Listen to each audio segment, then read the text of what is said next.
A brief programming note before we start today's episode. Some fun personal news. My wife and I are expecting our third daughter to arrive any day now. And as you can imagine, welcoming a newborn while juggling two other young girls at home means things will be a little chaotic for a bit. So I'll need to modify the publishing schedule slightly. I expect to take the next couple of weeks off from releasing new episodes and may miss a week here or there in the next month or two. But I'm aiming to be back to our regular weekly cadence as soon as possible. So thanks so much for understanding. And with that, welcome to A History of Marketing. I'm Andrew Mitrak, and this week we're mixing up the usual format. I've been publishing this podcast for a few months now, so I thought this would be a good time to reflect on the conversations I've had so far, talk about some of the things I've learned, and share a behind-the-scenes look at how the podcast is going.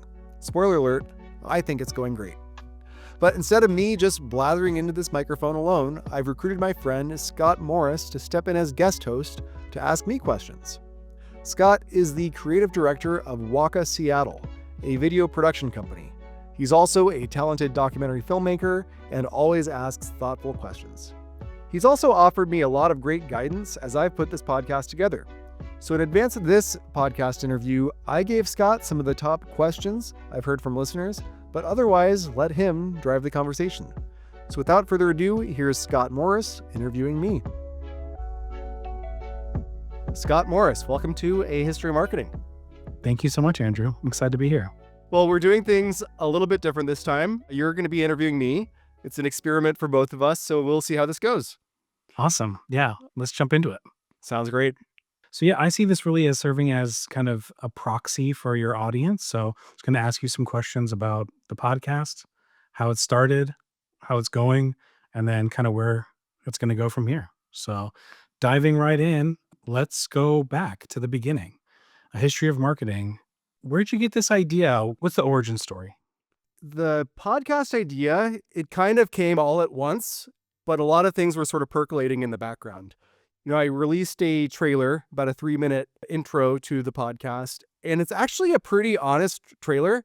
It really tells my journey from the start, and of course it's 3 minutes, so it's an abbreviated journey, but it tells most of the important parts of the story. That at some point it just hit me that I'm a marketer, and I've spent, a dozen or so years doing this professionally, and I know very little about how it started. Meanwhile, I'm very interested in history. I read, most of the books I read are nonfiction or history books, and I feel like I have a grasp of a lot of other disciplines, the history of those disciplines. I know a little bit about psychology and economics and computer history and art history and music history, but I didn't know anything about marketing history. And that just suddenly kind of hit me as odd. And I'm like, I better go look for books on marketing history. And I really didn't find any. There are some books, and I don't mean to diminish the little bit of work that's out there, but they tend to be very academic oriented, journal articles. There's a book called A History of Marketing Thought, or they're siloed. They're histories of advertising, of certain elements of public relations, and biographies of individual marketers or advertisers or entrepreneurs. But there wasn't anything that was like a history of marketing. And similarly, there was no podcast dedicated to it either, or even blog really dedicated to it. There were blog posts or podcast episodes that touched on marketing history, but nothing that really dived into this particular topic. And being somebody who's interested in storytelling, interested in marketing, I just thought this was a gap. And it was one of those moments where this doesn't exist in the world. Why don't I try to fill it? And that's kind of the start of the show. In the process of, building up the interviews and starting the editing process and really building what you felt like was going to be this podcast, what's been the toughest part? It's been surprisingly easy, all things considered. I think that part of this also for you are aware of this, most listeners probably are not, that I have a video background. I had actually produced podcasts at a prior company that I was at. And so I kind of know all the tools. Was a student in college. I was a journalist. I was a documentary filmmaker. And a lot of those skills translate pretty well to podcasting. I also am pretty good at cold emailing, and sending emails to guests was just kind of a fun little challenge. So a lot of that really came easily. I'm not like the best at any one of these things, but I think that I have a lot of the skills when combined together that make me pretty good at this so far. I'd say the thing that I dislike the most about it, that to me it's hard because it's hard to do things when you're not having as much fun, is sometimes it's things that I've signed myself up for, like doing a YouTube short. I I have a lot of joy in editing the full episode. I'm in the zone when I'm in Premiere and editing everything together, and I really feel good about releasing the long form stuff. But there are things that I'm like, well, every episode, every platform seems to want these short little snippets and these bite-sized things, and let me just go ahead and do those as well. And I don't find as much joy in them. I kind of see them as a little more of a chore. So I think there are things like that that I'm like, it's my own doing. I could choose not to do it, but the things that don't get me excited about it, they feel the hardest to me. And also I always edit the short last. So I've gotten the whole episode done, I've gotten it all transcribed, I've got everything published, and then I do this little short, and it seems like one extra thing to do. So maybe I'll stop doing that because it's really just by my own choosing that I do it. Nice. Well, I have some ideas for that for you. So let's talk about that afterwards. You got to do those shorts, man. Once the episode started airing and you were starting to get feedback and listeners and subscribers, kind of like what was the thing that was kind of most surprising to you? Was there anything that it just generally in terms of the folks who had been listening or specifically anyone that had kind of reached out, left a comment or a post about, one of the episodes? The most surprising and delightful thing is the response from international marketers. And it helps you sort of realize how big the world is, how interconnected we are, how the internet can help you reach anybody. We're both here in Seattle, Washington, and have sort of a, a bias towards thinking about our local community or thinking about the United States or the English speaking world. But when I look at the Substack subscribers, only like 29% are from the US. And the next biggest is Brazil and India and a lot of countries where English is not the dominant language there. But folks from all over the world will share a really nice note about how they are enjoying the show or share some LinkedIn post about this interesting conversation they found. And I search the show name and I come across, I'm like, oh, wow, this person in Sweden liked it. That's so cool.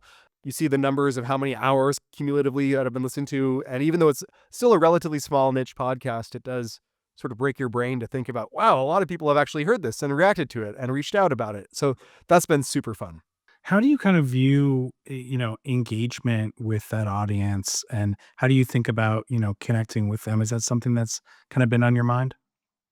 Yeah, I think a theme for me personally producing the show is questioning whether I'm doing it for me or whether I'm doing it for listeners. I think selfishly, a lot of me reaching out to people is because of my own curiosity.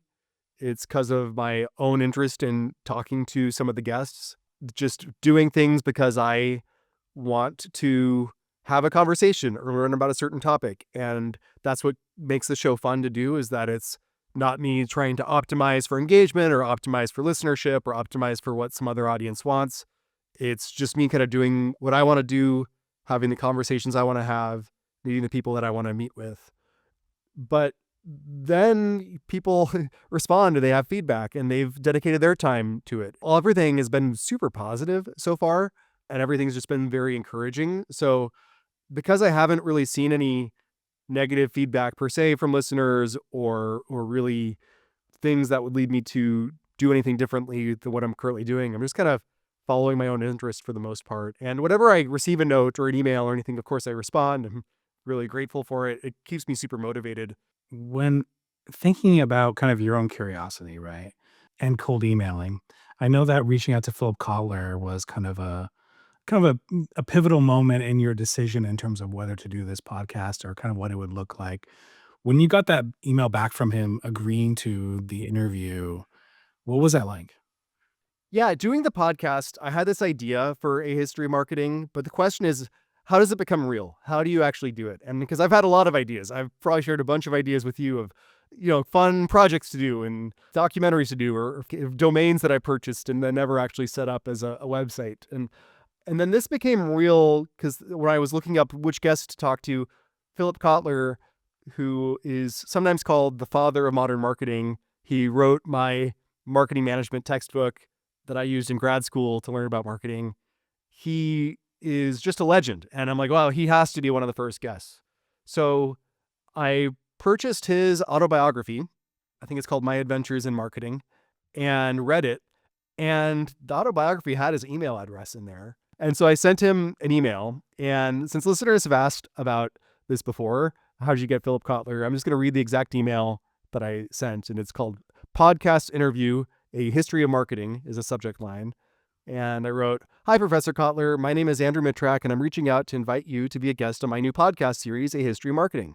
I'm interviewing marketing leaders, academics, authors, and CMOs to explore the rich history of marketing. I recently finished your delightful autobiography, My Adventures in Marketing, and the 14th edition of Marketing Management was a foundational textbook when I studied marketing at the University of Washington 10 years ago.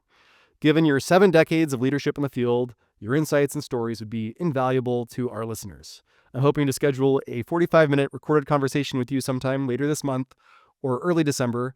Are there any dates you'd be available?" I sent that to him at the start of November, and he responded like within a day.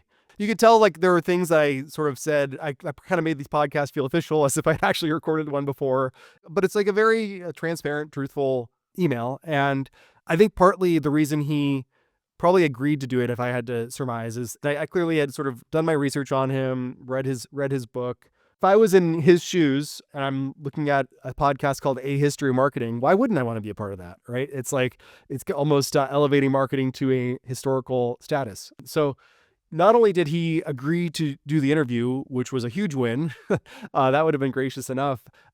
He right afterwards emailed the people who would be my next several guests on the show: David Ocker, Jack Sheth, V. Kumar, and they then emailed folks who I should talk to as the next guests after that. And that really spurred a lot of the guest booking, especially, for the first 12 episodes or so. Phil Kotler and his network really helped kind of launch the show.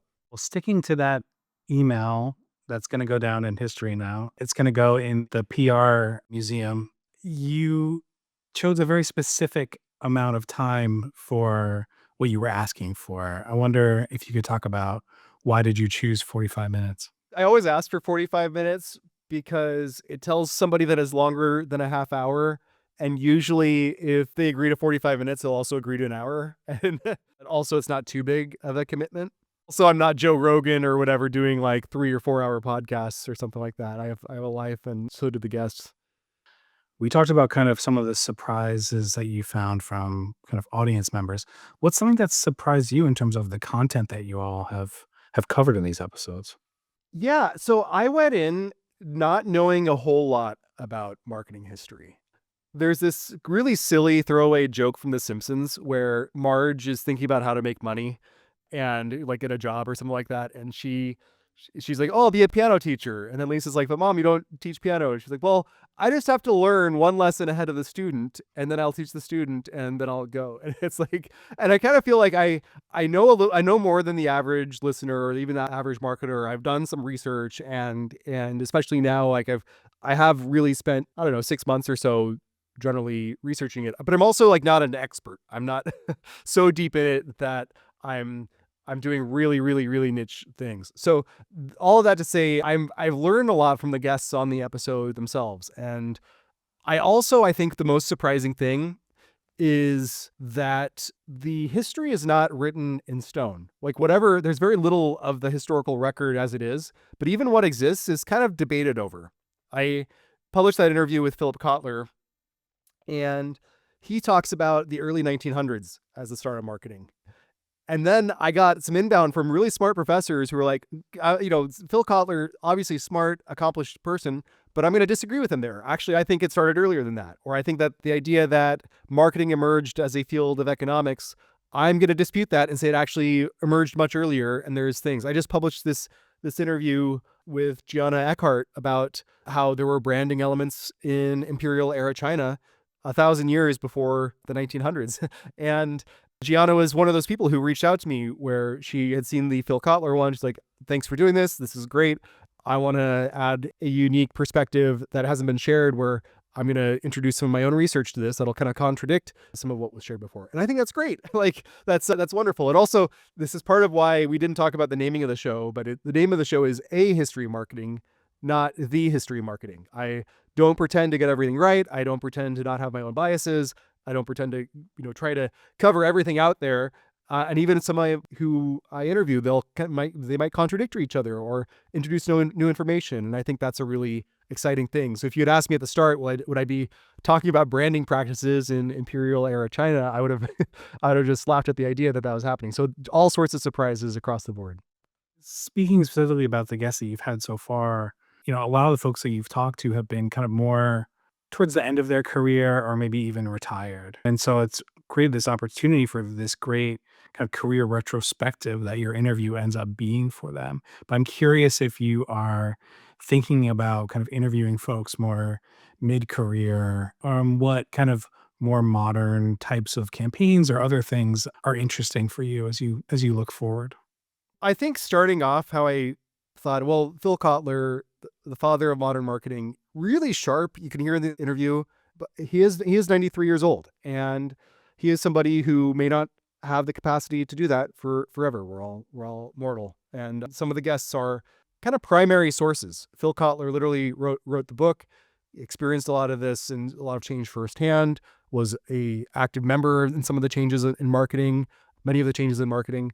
Same goes for Dave Ocker, Jag Sheth, V. Kumar, George Day, folks who had a big impact, have lived lives. And I figure, hey, prioritize them and kind of start by going to the primary sources as much as I am able to, and then work my way forward. And what's good about the podcast, I think, is that marketing history sounds like a niche, but where you cut off the line of history, there's a lot to cover. I barely have really focused on, the internet era, the first banner ads. There was this banner ad that I used to see all over, sort of, maybe it was on Netscape Navigator or something like that, of Punch the Monkey. And it was this banner ad where there's this annoying little monkey that danced around, and you moved your cursor and your cursor controlled the glove, and then you'd punch the monkey. And of course, the thing is, it just wanted you to click on the banner. It didn't matter whether you actually hit the monkey or not. And I'd like to just meet the people behind these little ads that are really gimmicks, because they're are basically is this sort of life cycle of an ad or a tactic where something gets launched and then it works, and then people catch on, and maybe a bunch of other marketers and advertisers do it. And then so people see it everywhere, and then it just kind of stops working, and then you have to find something else. And there's so many little stories of the punch the monkey type ad, or sort of early viral ads, just how much web has changed, e-commerce, the marketing funnel. There's all sorts of history that's really more recent history that I think will be fascinating to dive into. But to start, I kind of wanted to kind of go to some of the earlier generations and hear from the primary sources as much as I could. Looking back at this first block of episodes, how do you feel about them now? What do you feel like is the story that you're kind of telling with this first block, and then where you kind of want to go? You can hear in the Kotler email, I say I interview professors, authors, CMOs. And I think this first block especially was a little more biased towards professors. That's mostly who we've talked about so far. And while were great authors, I really enjoyed the interview with Larry Tai about Edward Bernays. Really enjoyed Shelley Spector, the curator of this museum, that also touched on PR. Mark Tungate, I thought that was a really fun one on covering advertising history through the ages. Obviously, Guy Kawasaki and Sergio Zeman, who had great stories about Apple and their own careers, and Coca-Cola. So I'd like to get more of a mix. I feel like it's probably been 70%-ish professors, and then the remainder being divided between authors and more practitioners. I'd like to kind of develop a mix where I'm kind of hearing from everybody, because I'm really interested in seeing the intersection of where academic ideas meet the real world, how marketers can learn from academia and research that's being done, and on the flip side, how marketing theory can be enhanced by case studies that are from the real world or real world marketing campaigns. So I think that mix is something I'd like to keep sort of developing. Frankly, interviewing professors is a little easier because you know exactly sort of what their research is. It's all published. Usually professors have their email published on on their website, and so it's kind of easier to get in touch with professors. But I want to be mindful that I don't want to over anchor on just academics, and I want to bring in more biographers and authors and historians and other marketing practitioners themselves. Going back to me being selfish about it, I kind of see them as like me getting mentorship from these folks. I'm just have so much to learn, and getting the excuse to sit down with somebody like Sergio Zeman, who, the first CMO of Coca-Cola, or Guy Kawasaki, somebody whose marketing books I've read and have influenced me, and just hearing from them firsthand, it's like so inspiring. I'm so grateful for it. It's one of the beneficial growth hacks of having a podcast is all these people just get to talk to me, and I want to learn from more of them as well. Professors as well, but also some of the marketing practitioners and authors out there. That's one thing that's really stuck out to me, that a claim that you made in your trailer that turned out to be true, which is that a lot of these folks are really good storytellers. Guy Kawasaki and Larry Tai and, Sergio Zeman. Like these are some really not just great stories in the history of marketing, but great kind of American or, even broader stories that are being told. Like, that you guys have covered the 1984 Apple ad, or, new Coke, or, bacon as a breakfast food. For you personally, what are the kind of ad campaigns or marketing campaigns that you kind of have most been affected by or influenced by? One, I don't know if I've been affected or influenced by it yet, but one that I've become a really big fan of over this show, and I want to keep exploring more, is the Pepsi challenge. I haven't booked this person yet. I'm trying to get him on, so if anybody is listening happens to know him, his name is John Scully. He's best known as being the CEO of Apple. He was played by Jeff Daniels in the Steve Jobs movie that Aaron Sorkin wrote. He's just has this incredible career, but before Apple, he spent a decade or more at Pepsi, and Pepsi was like 10% market share to Coke, just like total underdog. It was like Coke was everything, and it was like Pepsi and the other guys. And then all of a sudden Pepsi became, pretty close to like a 50-50 competitor. Oh, maybe like, 40-60 or 45-55 to Coke, but like in the 70s and then in the 80s, they just like were this juggernaut of like, and I'm really always, as a storyteller, love the story of an underdog. And, as somebody who spent a lot of my career at a startup, you're always an underdog when you're a startup. And hearing how do they take on the big guys who totally outspent them. And they did the Pepsi challenge. And then what is the Pepsi challenge is it's kind of the truth. It's using a taste test, biasing the taste test to favor Pepsi, because if you take a sip of Pepsi versus a sip of Coke, you're more likely to prefer the sweeter of the two. It might be different if you drink a whole can or a whole pack, but they designed a test where it favors their product. They filmed participants, almost like early version of reality TV, reacting to it. They reported on the accurate results of most Americans or most consumers prefer Pepsi in a blind taste test to Coke.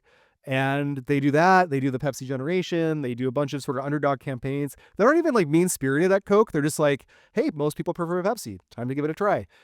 And it has everything. It has sort of in classical rhetoric, there's like ethos, pathos, and logos, right? Ethos is sort of, oh, I trust that because other people are doing it, or it's like some authority. And you see other people, most Americans, liking Pepsi. You see the pathos, the emotion of it. There's like this ad where a grandma is like, I've been drinking Coke my whole life. I guess I do like Pepsi more.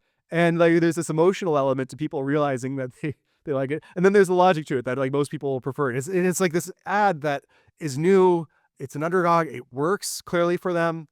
As somebody who's interested in how underdogs can use marketing to gain market share and to have kind of that David versus Goliath type story, that's one campaign that I'm really interested in. I mean, as you're talking about it, I have very fuzzy memories of the Pepsi challenge, but yeah, not nearly that solid memory that you have. So yeah, it was fascinating. One of the other things that sparked me in doing this podcast is I was referencing the Pepsi challenge to a coworker, and she had never heard of it. She had never heard of the Pepsi challenge. And it did primarily run in like the late 70s or the 70s and 80s. And I saw little elements of it in like the 90s and maybe early 2000s. But like, wow, if like marketers don't know about the Pepsi challenge, we got to preserve this. We got to make marketers more aware of this. Marketing needs to be taught as a history just so you can learn about good ideas. So that was one of the other things, is that was among the things percolating that gave me the idea to pursue the podcast. You are a marketer.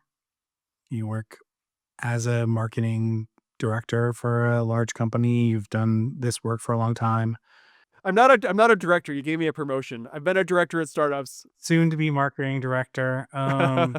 Has working on this and the interviews that you've done changed your view of marketing and kind of where it sits in the kind of cultural landscape? This is probably the most selfishly rewarding part, is that speaking to these, many of them legends in marketing and people just with great careers, is that it's so inspiring and it's absolutely changed. There are a few ways how.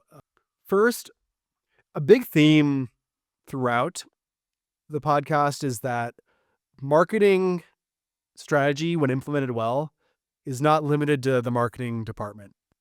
Really, marketing as a function should be being the interface between the company and the market that it serves. And that's a two-way job. You should be communicating the company to the market that you serve. You should also be analyzing the market and taking in market feedback and then feeding that to the company to influence what the company does, how it builds its products, how it prices. The first person that I spoke to was Philip Kotler, and Philip Kotler is famous for the 4 Ps. He didn't invent the 4 Ps, but he popularized them. And they're product, price, place, promotion. And it's something you learn about in a marketing textbook. And then what happens is you enter the marketing world and you're basically just focused on one of those Ps, which is promotion, right? Maybe there's certain elements of place as far as like if you call internet advertising or channel advertising or promoting on a certain channel.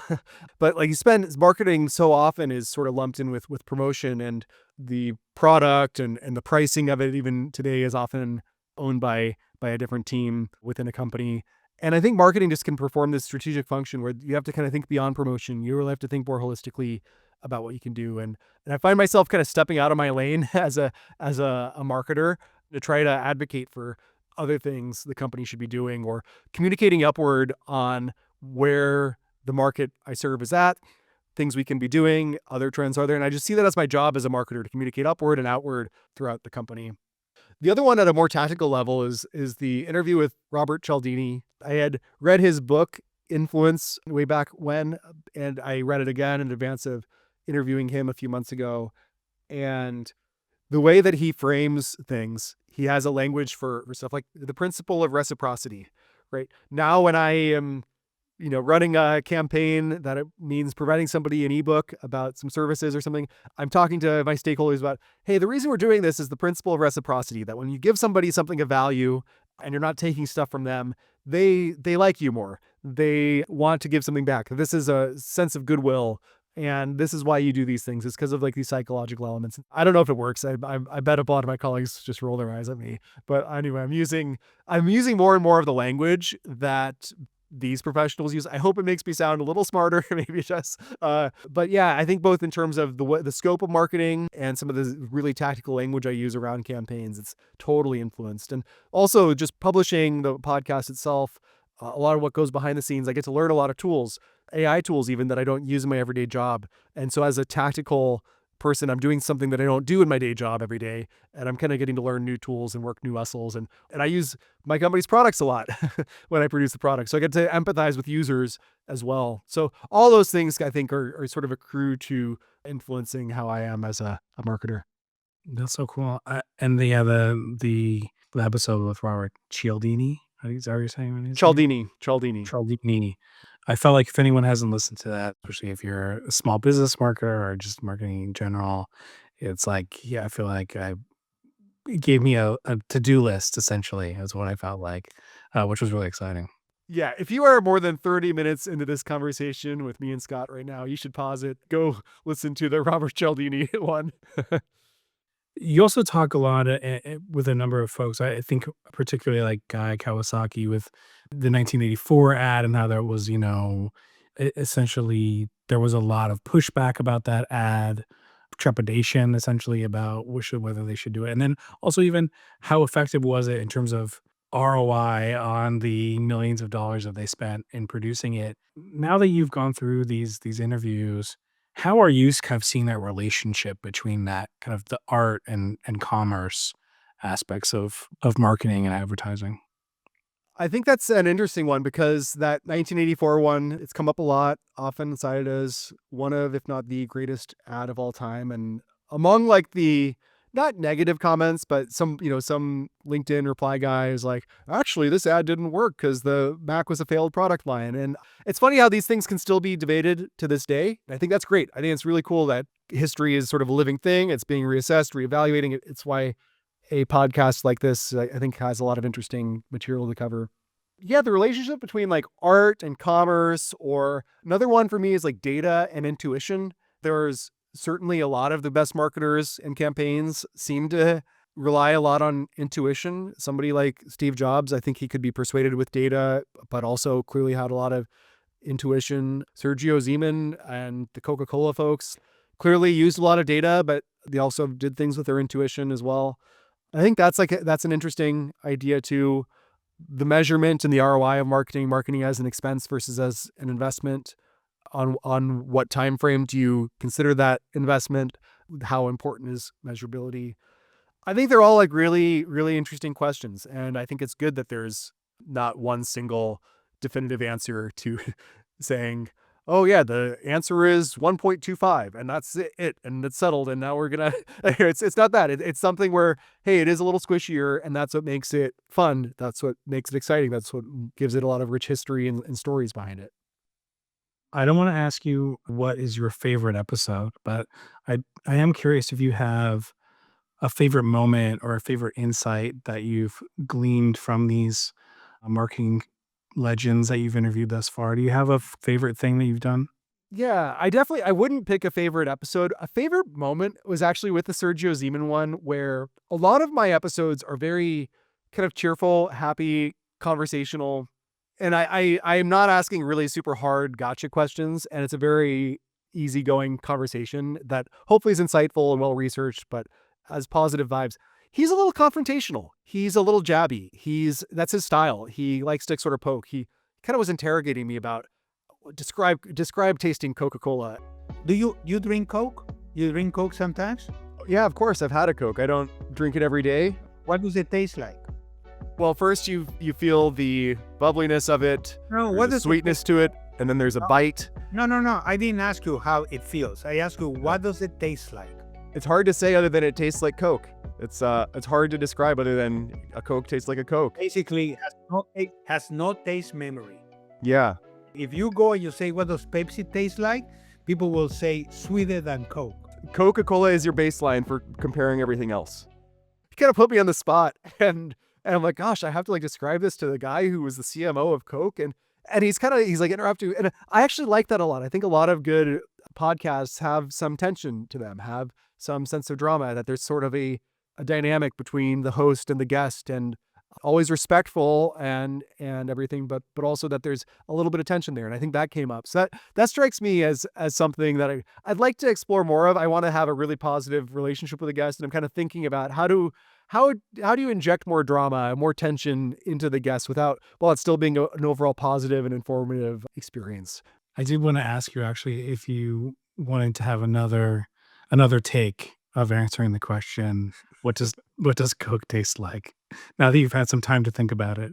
Last weekend, I was thinking about this question, and I actually had a Coca-Cola for like the first time in, honestly, probably like 10 years for me. I don't drink much soda in general. I've had some Diet Cokes here or there, but I hadn't had like a Coca-Cola Classic in a long time. I'd kind of like to answer it exactly the same. It is mostly about the initial bubbliness. If you like leave it in your mouth long enough, it gets very caramelized and sweet to it. No, the taste. But it's kind of The taste, Andrew. Here's the thing. If I was to push back on him, and the thing about taste is a sensation that really does encompass every other sensation. The sense of touch, people describe themselves as a texture eater, right?